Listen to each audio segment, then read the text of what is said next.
Hello and welcome to Season 9, Episode 6 of Solely Singleton. I'm your host, Brad. This is my co-host, Christian. Yeah, Eric died again. No, Eric didn't die. Eric's just too fucking dumb to be invited to this topic. You have to be fair, you have to have a pretty high IQ to understand Pokemon. So, if we didn't give it away just now, this is a Pokemon-themed episode of Solely Singleton. Don't turn it off just yet, though. It is about Cube. Yeah, it's not about the stupid card game. Don't worry. Stick around. So, for those of you who are somehow unaware of this, the end of every season, we have a topic that is decided by our patrons. Our lovely patrons decided to try trolling us. So, Brad, why don't you give us some examples of these horrible ideas? Hot singles in your area, the top 10 most played cards in cubes. Great title. 2 Gav, 2 In, Electric Boogaloo. Gavin guest hosts a 16-part MYB episode. I will quit. Straight up change the podcast to a Path of Exile podcast. Don't you fucking tempt me. And that one, didn't that one get quite a bit of votes? It's tied for first, and you're all very lucky this is a Cube episode. Path of Exile's new season starts the day after I record this episode and 3 days before you listen to it. So you're all damn lucky I'm talking about Cube and not Path of Exile right now. It's basically don't bother emailing us at soleysingleton@gmail.com. And the weirdest one of all, I heard you like Mudkips. Brad's favorite Pokemon and how they map onto Cube archetypes, which tied for first place. So we had to do it because what an absurd episode topic, and we're never going to do that outside of being something the patrons decided to vote for. And I'm sure there's nothing that could go wrong with us trying to map an entirely different archetype of thing into a completely different one. No, I'm sure this will go off without a hitch. And there won't be any stretching of the details at all. Not from me, at least, but I had to fire one of my co-hosts from this episode and bring the editor in. So we're off to a great start. All right, without any further ado, let's jump into this train wreck to be. Let's do it. So, Brad, you probably played some Pokemon growing up, obsessively, for hours on end, non-stop, every day. What are some of your favorite Pokemon? I really like Gen 1. We just lost half our listeners. At least Eric's listening. So, to give a breakdown of why my favorites are my favorites, played just an absolutely illegal amount of Gen 1 Pokemon as it came out when I was 8 years old, and played that forever. Played Gen 2 a bit. It wasn't as good as Gen 1 to me. I didn't like not being able to play with my Pokemon from Gen 1 without trading them over, blah, blah, blah. Gen 3 came out on the Game Boy Advance, and I fell in love again, played the hell out of Sapphire, ended up borrowing Eric's Ruby version because he wasn't playing it that much. It tells you a lot about why I'm here and he's not. Yeah, and I think I owned his Ruby version for probably close to a decade. Oh my god. I think I gave it back to him when we were moving into college together, and I was moving my stuff and found his cartridge. So, yeah, there's a reason Eric only really cares about Gen 1 Pokemon. For me personally, I didn't have access to a Nintendo, Game Boy, whatever, growing up. The first Nintendo handheld I got was a Game Boy Advance. And with that was my own copy of Pokemon Sapphire. And let me tell you, that game opened up a whole new world for me. It was crazy. I can't explain to you the obvious nostalgia that I have for Gen 3. And Gen 4 came out on the original DS, was a travesty of a generation. I'm talking about Pearl and Diamond, not fucking Platinum before you people try to be Gen 4 apologists. Platinum is not the original release. It was made a year and a half later, and it was actually a good game, but I had given up on Pokemon after the travesty that was Diamond and Pearl. I'm less hard on Gen 4. I've got many more issues with further generations. Oh, don't worry. Yeah. Gen 4 did some good stuff. Gen 4 is good if you ignore Diamond and Pearl's existence. That's all I had, and I still think that it was fine. So that's when I fell out of Pokemon. Gen 5 looked like someone's DeviantArt fanfic of Pokemon. I didn't even bother buying it until I got back into Pokemon later on. Gen 6 came out on the 3DS when I was traveling for work, bought both X and Y, ended up buying Oris because I love Gen 3, and fell back in love with Pokemon very hard. Absolutely loved Gen 6 going to 3D from 2D, felt like a real upgrade to the engine, and that they actually cared about putting money back into Pokemon and actually doing a good job. Love Gen 6. Probably my third favorite generation. Gen 7, hard to miss. Full with problems, don't want to talk about it. Gen 8, I could do an entire hour-long topic on the fucking problems I have with what has become of Pokemon. And we're not going to get into it on this episode, but needless to say, there's not many Pokemon on my favorites list from Gen 8. There are some, but there are not many, and none of them made this episode's cut, because this is only 10 or so Pokemon out of my top 50. Yeah, and I just generally skipped Gen 8 and Gen 7. Once they moved to the 3DS, you're going to love this. I just couldn't afford one, so I fell out. I was going to make a you couldn't afford a Switch joke. You just made it even better. No, I could afford a Switch, because I got older. But yeah, so I did play Gen 8. I think that my big thing for Gen 8 was people came down it so hard that I felt like I needed to defend it. But I will say it's not fantastic. So now that the background's out of the way, let's talk about our favorites. So Brad, you're pretty slow. Why don't you start us off? I fucking hate you. I'm going to start us off with my favorite Pokemon. Sure. Just do it slowly so you don't hurt yourself. Careful now. One step at a time. Deep breaths. My favorite Pokemon is Slowbro, which is also the Pokemon Eric most identifies with. And it is an absolute correct identification. I just want everybody to know that Christian is making me laugh more than usual because he's just got the wrong guy. It's so very clearly Eric. I'm Snorlax, you idiot. So, Slowbro, if I'm mapping it onto a cube archetype, is a mono blue control deck with like 2 win conditions max. Yeah, I could see it. It is going to be the slowest deck in the room. It's going to drag games out. It's going to not really do anything, and then the opponent will just be dead and you'll be confused how it happened. You play like Scald, Slack Off, and Psychic, so you have some coverage, and then something nice and defensive in your 4th slot. Slowbro's got all of his great different ways for his abilities. All 3 of them play very well for a slow, grindy defensive game. And just in general, it just reminds me of whenever Eric tries to play a control deck. He's been dead for 4 fucking turns on board, but just refuses to concede. There's no outs left in his deck. It's 3 islands. You could count it right now to find out. But he's still sitting there taking a 5-minute turn. You gotta play to your outs, man. Sometimes you just gotta spam Slack Off every single turn, even though they're doing half your health in an attack every single turn. Maybe they'll misclick. This is too real, so let's move on. What's your first Pokemon? So for my first one, I think I did a pretty good job mapping this. One of my favorite Pokemon, and one of the least playable, unfortunately, nowadays, is Parasect. So Parasect, if you don't know already, is a parasite Pokemon. You got the mushroom, you got the crab bug thing. The hentai protagonist. Sure, yeah. With the creepy glasses. Of course.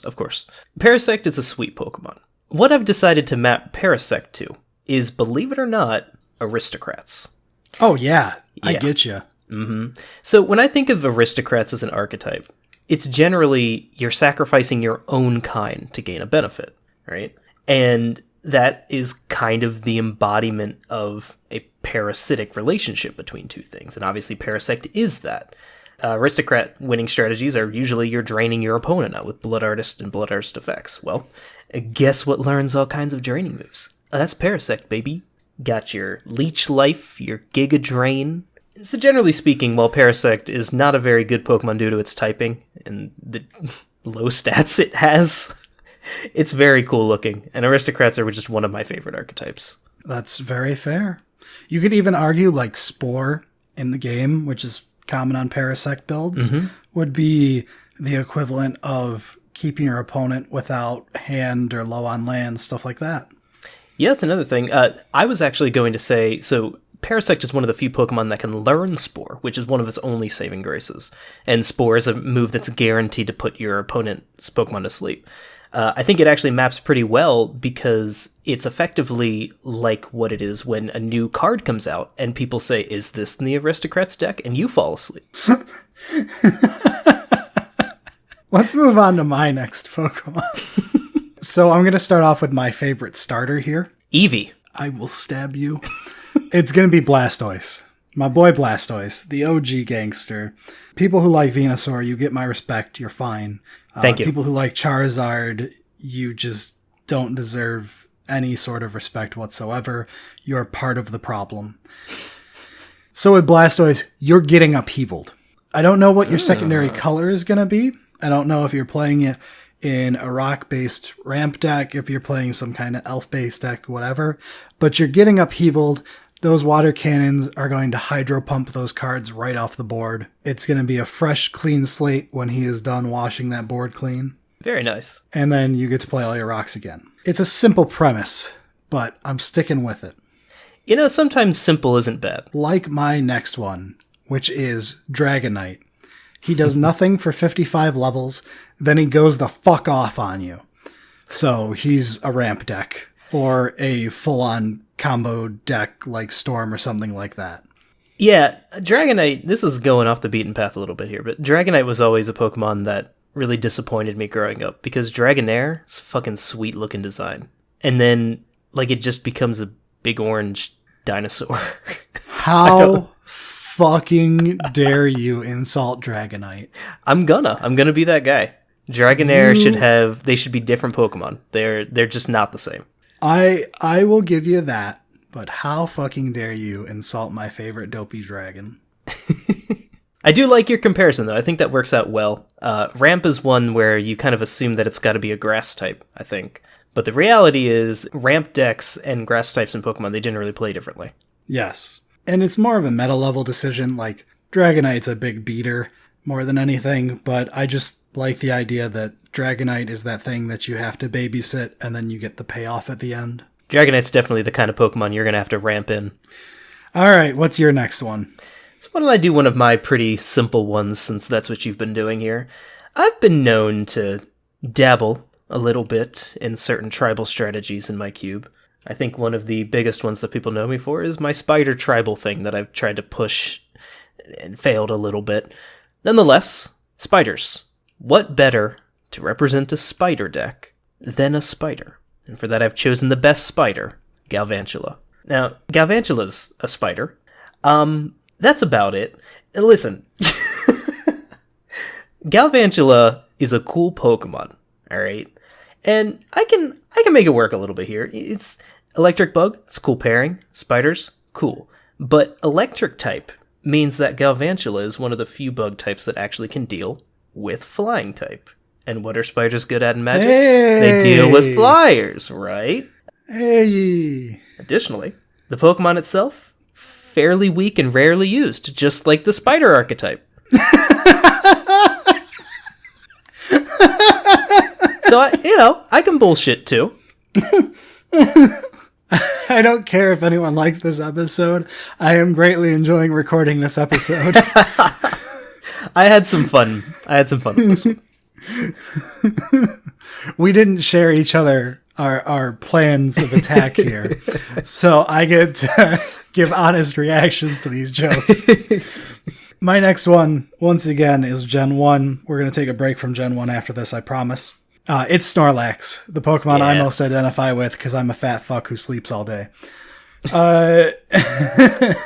Look, I wasn't going to say it, but Yeah. It's not my fault we recorded the last second because I didn't want to record for 4 days. Oh, shit. You would not believe I had to go down to Walmart, pick up obviously the cheapest generic brand Pokeflute I could find just to get Brad to be ready for the recording today. The worst part is it's not even accurate because I tried to get Eric to record for 3 fucking days. And he just now got back to you because he's Slowbro.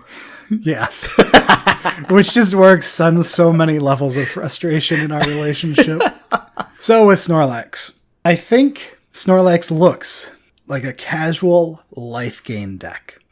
Okay. He's playing out a Finks on turn 3. You see an Archangel of Thune. And you're like, I don't really give this thing any respect. It's just a big, fat, dumb guy. And then all of a sudden, you're hit with an infinite life combo. He's critting body slams, paralyzing your ass while he's doing a rest talk chain. And just off the top rope on you. So I think he's actually like a green-white life gain combo deck. Okay, I can respect that choice. I think the obvious choice was big beef, maybe again control or something like that. But no, you're right. I think that does work out pretty well there. And, since we're on the life gain topic, I've got one for life gain. It's a little bit different, though. It's not the kind that you win with. It's the kind that you don't lose with. So, Brad, not to fuckle with Shuckle. Yes, I've heard this expression before. I believe I've told you in the past not to sleep on the leap. You have said that before, too. So today, what I want you to have to hear what I have to say to Lee about my boy Cradily. I fucking hate you. Why did we have to set this joke up?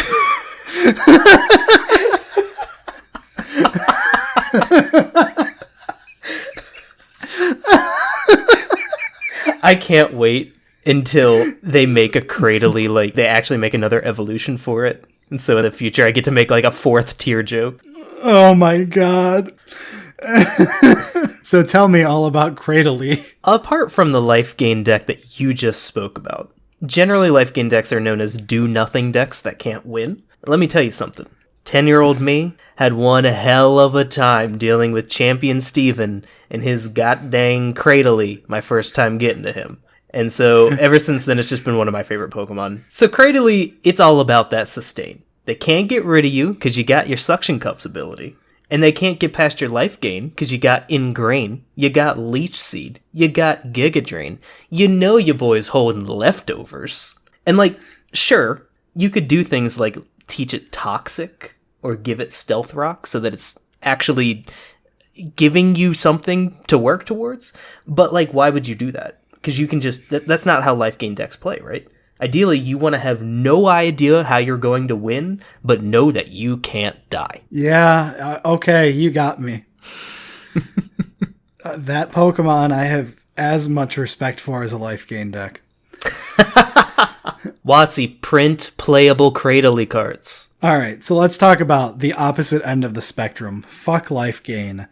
We're going hard. Okay, alright. Next up, I've got my first non-Gen 1 Pokemon, only because it's the evolution of a Gen 1 Pokemon. His name is Scizor. Mm-hmm. Gen 2, rockin' the Steel type. So Scizor is all about fast hits in Pokemon. He's got Technician, which is an ability that lets him power up light hits to be more powerful. He's got his Bullet Punch for his priority attack. That's a Steel type move. It's fantastic. And it gets powered up by Technician. He is all about the fast-paced hits. He is also very easy to murder, so he has no long game plan. His long-term game plan is to hit U-turn to get out of there before he dies in the first hit. But he's aggro as fuck. So Scizor is drafting Burn. He's slamming every creature with haste he sees, and he ain't got no chill, and he ain't got no plan past turn 4. And that's Scizor, man. I've got another thing to add on to that. So Scizor, I do love Scizor, by the way. One of my all-time favorites. If you're forcing mono red, and if you're playing Scizor, sometimes the worst thing you can go up against is another person playing fire. Because they're either going to ruin your draft, or they're going to one-shot your Scizor. Alright, so take us into your next Pokemon. Alright, let's see. You got a little creative with that one. I'll give you something creative back here. Okay. So Gen 3. Let me paint a picture for you here. It's Gen 3. It's my first Pokemon game. And I have been going hard day after day because I just want to beat the flying gym. I get past the flying gym and I enter the tall grass when suddenly something very different pops out. That Pokemon is Absol. Absol is one of the coolest Pokemon designs aesthetically that I've ever seen in my life. It's just, I love the balance, the light, the dark, all of that. However, what I've chosen to represent Absol, one of my favorite Pokemon, might surprise you. So Absol in the game, it has a hidden ability called Super Luck. And what Super Luck does, it increases your crit chance. And so generally how you'll play Absol is you have all of these high percentage chance crits moves, and you give it some items and various things in the ability, and it guarantees every one of your attacks, they're always going to crit. And this Pokemon is just always looking to one-shot your opponent. So what better deck could I have thought up of to do that but the Gruul one-shot combo deck that I have since removed from my cube, but loved very much. That's really good. Right? That was actually very good. Yeah. So the Gruul one-shot combo deck, you're talking things like you're pumping up your tiny creature with Become Immense, and you're giving that bad boy a Teamer Battle Rage, and it is just gonna one-shot your opponent. They think you're playing green-red mid-range. No, you're dead. Oh, you're at 16. What's your life total? 15? Oh, you're dead. Now, it ain't that it's not fragile. It's a fragile combo deck. Absol is fragile. All right, let's go back to me. I'll do a back-to-back for you. Sure. So, again, with Gen 3, I've got a favorite of mine that gets into almost every one of my teams because I hate the rest of humanity and want everyone to suffer as much as I do. So, I play Sableye.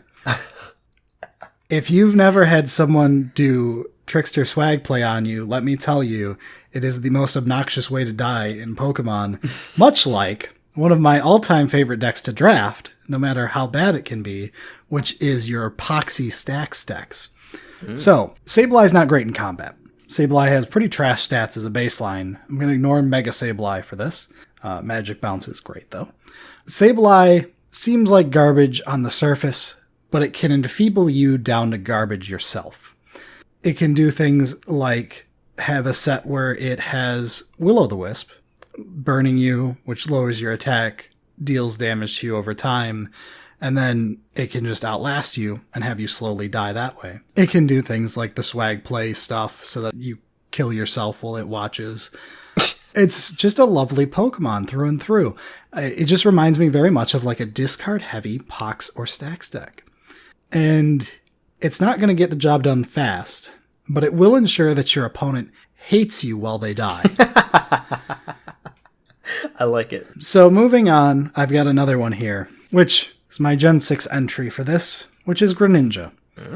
The second best starter Pokemon after my boy Blastoise. Greninja, I know what you're thinking. You're thinking ninjas. Deck. Easy out, Brad. How are you going to make this still be ninjas but pretend like you didn't? Okay, so he is very clearly tempo. Which ninjas is included. But he's very clearly tempo. So he's not that strong defensively. He is absolutely great, though, because his Protean ability makes it so every time he attacks, he changes type to the type of the attack he used. So it can be very hard to read him and beat him in combat, even if he seems like he would be easy to blast off with one super effective hit. Because if he's constantly changing types on you while getting you down, he's going to win the combat against you while deceptively looking weaker than he is. Much like killing someone with Mana Wars, or beating them to death with a 2-3 ninja, stuff like that. Okay. I just feel like he just represents tempo very well. And it is convenient that it just also happens to be ninja related. So this is somewhat related. We all know Blue-White Skies. It's an archetype that's been present in just about every limited format since time began. Well, it's a good archetype. It's a fun one. It's one that I've had to take up on a pre-release where I opened 0 of removal spells, and much like against that Lilleep, I had one plan and a dream. And funny enough, this is almost unrelated at this point. Funny enough, I went undefeated in that pre-release, and one with just blue-white skies and no spells, just a bunch of evasive dudes. Dude, look, you have to respect Blue-White Skies in You retail do. draft. It is a legit archetype in a lot of draft formats, especially M sets and stuff. Absolutely. So, even though it only has pretty much one game plan, you have to respect it. And while it is very convenient that the word fly is in its name, I had to do something for one of my all-time favorite Pokemon, Flygon. So Flygon, it's a quick Pokemon. It's not the quickest. We're not talking Crobat over here, okay? This guy's fast. You can, give him a good jolly nature, get his speed up a little bit. But it's usually paired with a Choice Scarf. Now, a Choice Scarf, it's going to make you real fast. You're locked into one plan, unless you switch out. And so, when you're playing Flygon competitively, you're generally looking to get out ahead of the opponent, and you kill them before they can ever recover. And if that's not what you're doing, well, you've chosen the wrong Pokemon. And yes, it's very convenient. It just happens to have the word fly in its name. But what are you gonna do? It's fair. A little bit of a stretch on this one. It's a little bit of a stretch. He's not even a flying type, which I respect. Let's move on to my next set here. I'll do another pair of them. What do you got next? So up next, I've got Nidoking as the first one. Nidoking is Abzan mid-range. And I know what you're thinking. It's because he looks like Siege Rhino. But that's only part of it. Nidoking... I love how our last three are like, yeah, I know, it's low-hanging fruit, but hear me out. Here's a real stretch.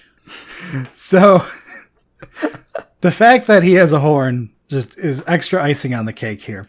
We're not going to use Poison Pin on him, though. We don't care about that. We are going to use Sheer Force. Because what is Abzan mid-range? It is a bunch of cards with no synergy that just happen to be a pile of good stuff. And Sheer Force takes all the delicate, interesting things and rips them apart and turns them into extra damage. So Nidoking is a sweeper with disgusting coverage, can be played either as an attacker or a special attacker. And you just abuse the fact that Sheer Force makes him do a bajillion D damage. And you just play the most efficient ways to murder things. He's idiot-proof and very good at destroying AI while you're doing a Pokemon speedrun. I love it. I love it. And, again, gotta have respect. You could have just chosen Rhydon or Rhyperior, I hate Rhyperior on a personal level, and I won't get into it, but Rhydon is beautiful. Rhyperior is kind of like the Slow King or the, Yes. it's a little weird. They went a weird direction with it. But anyway, moving back to my second Pokemon here, we've got Politoed. Politoed, to me, he's a combo piece. You're not just playing Politoed for value. You're playing Politoed because of the fact that you want something to drizzle. Okay. So he's show and tell to me. It's your blue combo piece. He's that deck that's not obviously, well, it is obviously a strong thing to abuse, but it's not something that on its own gets the job done. It's something that relies on another piece. So I see him very much as a show and tell style deck. I like it. I think that that's a very unique way that you just did that. I was having issues trying to come up with some of my picks here where I'm like, this is more like a single card than an archetype or, an idea versus an archetype. That's really unique how you did that. He serves a specific purpose in a team in the same way that your combo piece does in your deck. Yeah, no, that totally works. I like that. All right, what have you got for us? All right, well, you're making my transitions very easy on me here. So you just did 2 Pokemon. I'm also going to do 2 Pokemon, but I'm cheating a little bit. These 2 Pokemon together are going to represent an archetype, okay? So next up, I've got the combination of Appletun and Flapple. So Appletun and Flapple are both evolutions that come from Applin.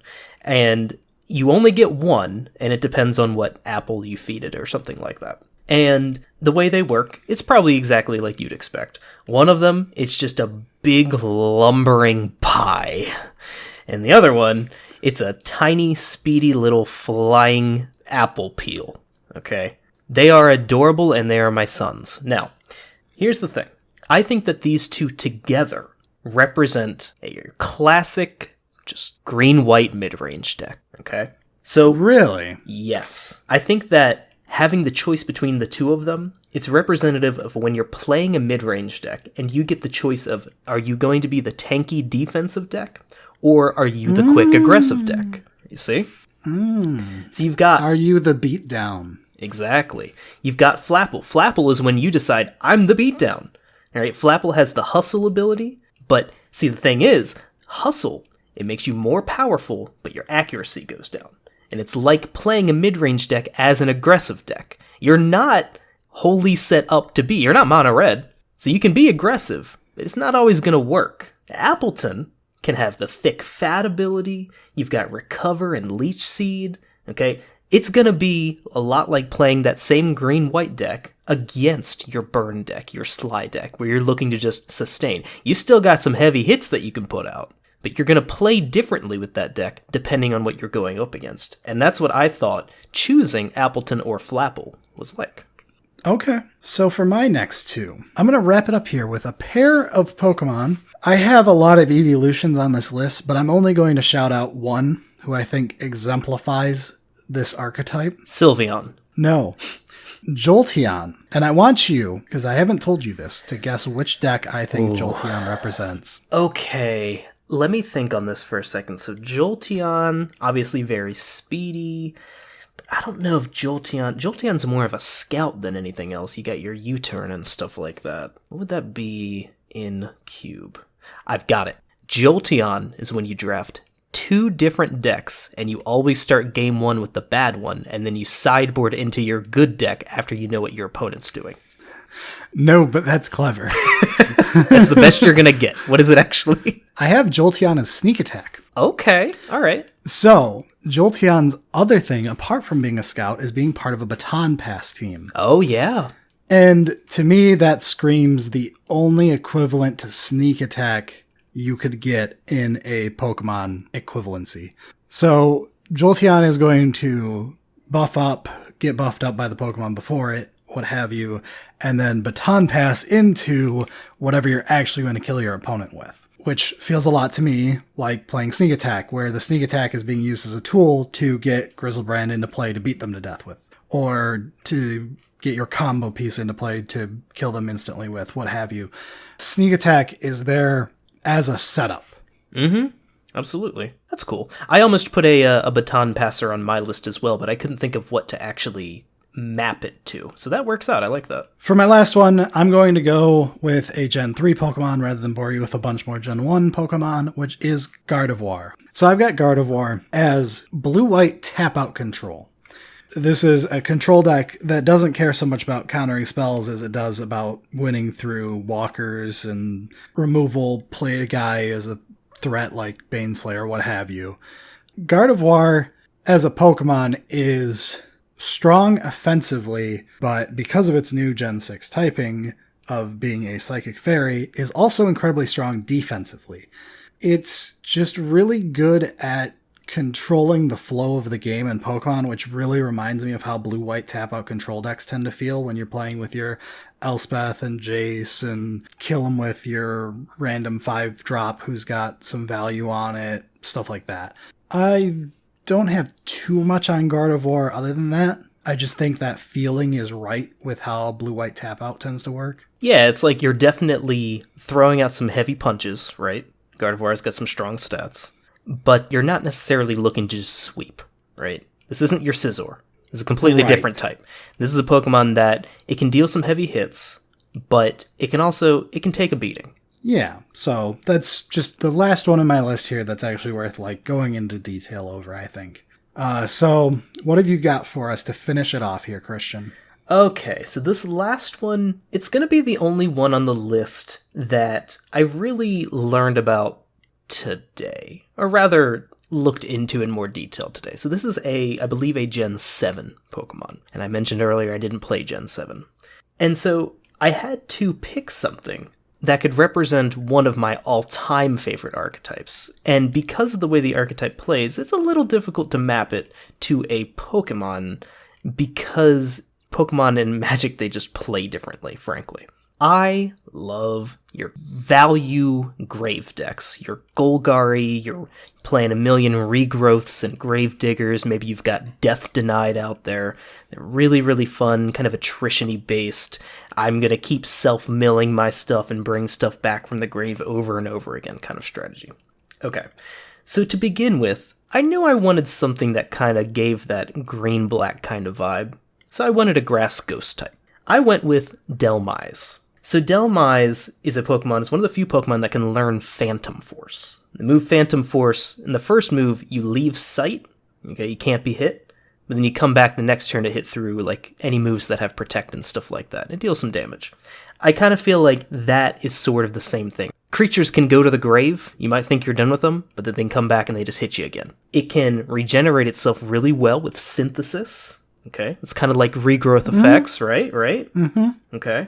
And if your opponent is setting up on you with like Pillow Fort enchantments, or maybe there's some artifacts for like some combo pieces, well, you just rapid spin them away with Recurring Reclamation Sage. Okay. Yeah. Okay. But if I'm being completely honest, and I didn't just have to choose a Pokemon, the real answer for a grave value, self-mill, never gonna kill me kind of deck, it's playing through the main story in single player, buying 99 revives, 99 full restores, and just spamming them until your opponent is out of moves. Yeah. And on that depressing note, that wraps up our discussion here. I really hope you guys liked what we came up with, given the crazy stipulation we had for this episode. I hope this train wreck was entertaining to listen to. All right, let's get out of here. Let's do it.